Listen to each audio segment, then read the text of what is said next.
Hello friend, कैसे आप लोग? आशा करते हैं आप सभी अच्छे होंगे, मस्त होंगे, तंदुरुस्त होंगे और अच्छे से स्टडी करे होंगे। तो चलिए आज हम इस वीडियो में जानेंगे भारतीय नील की मांग क्यों थी। भारत में नील की मांग जो बढ़ गई, ये भारत में नील की मांग अचानक बढ़ी क्यों, ठीक है, और क्यों बढ़ी, चलिए इसी के बारे में आज हम जानेंगे।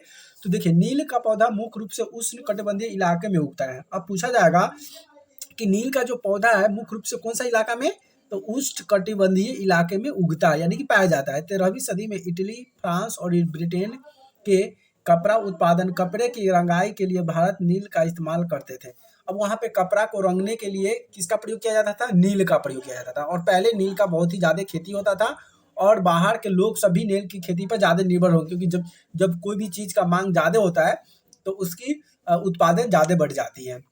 उस समय भारतीय नील की बहुत बड़ी थोड़ी मात्रा ही यूरोपीय बाजार में पहुंचते थे। अब नील की जो मात्रा था, भारत में जो नील की खेती होती थी वह यूरोप में बहुत कम ही मात्रा में जाता था।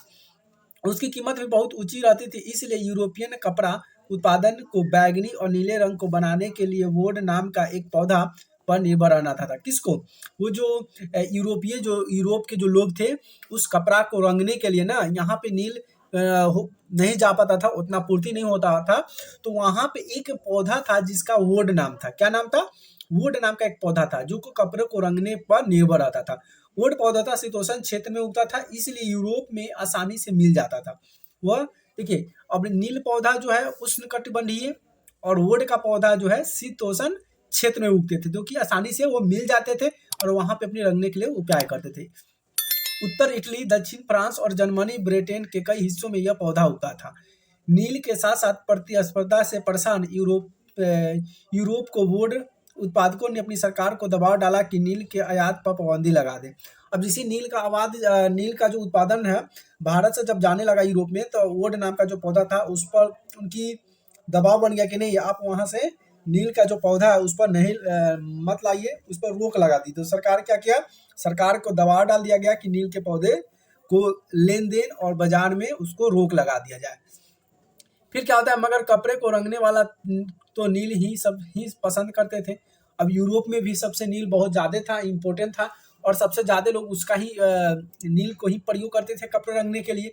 लेकिन वहाँ के व्यापारी लोग मना कर दिया कि नहीं, नील यहाँ से भारत से अब नील नहीं आएगा। नील से बहुत चमकदार नीला रंग मिलता था, जबकि वुड से मिलने वाला रंग बेजान और फीका रहता था। देखिए, वुड से भी वो रंग मिलता था, लेकिन वुड से उस तरह का रंग नहीं मिलता था जिस तरह से नील का रंग होता था। नील का रंग टहकार और क्या होता था, लाइट वाले कलर होते थे, इसीलिए लोग सब ज्यादा नील का प्रयोग करते थे। 17वीं शताब्दी में आते आते यूरोपियन कपड़ा उत्पादनों ने नील का आयात पर लगी पाबंदी में ढील देने के लिए अपनी सरकार को राजी कर लिया, और कारोबारियों द्वारा द्वीप समूह टेंड और डोमिनिकन फ्रांसीसी, ब्राजील में पुर्तगाली, जैमका, ब्रिटेन और वेनेजुला में स्पेनिश लोग नील की खेती करने लगे। अब वहाँ पे नील को व्यापारी पर रोक लगा दी कि हमको अब वहाँ से अब नील नहीं चाहिए, या तो वुड से काम कीजिए और नहीं तो यहाँ पे उसने दूसरा कुछ उपाय सोचने लगा। फिर क्या किया? 18वीं शताब्दी के आखिरी तक भारतीय नील की मांग बढ़ गई और ब्रिटेन के औद्योगिकरण और का शुरू हो सका। अब वहाँ पे तो लोग सब अपना ही नील की खेती उगाने के लिए वहाँ पे अपना रोजगार शुरू कर देते हैं और नया नील का खेती करना आरंभ कर देता है, और भारत से नील की आयात पर रोक लगा देती है।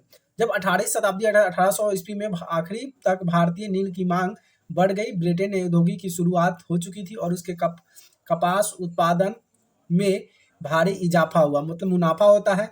यह कपड़ा कंपनी की रंगाई क्या है कि यह कपड़ा रंगाई की मांग तेजी से बढ़ने लगी। जब नील की मांग बढ़ी तो उस दौरान वेस्ट इंडीज और अमेरिका से मिलने वाले आपूर्ति अनेक कारणों से बंद हो गई।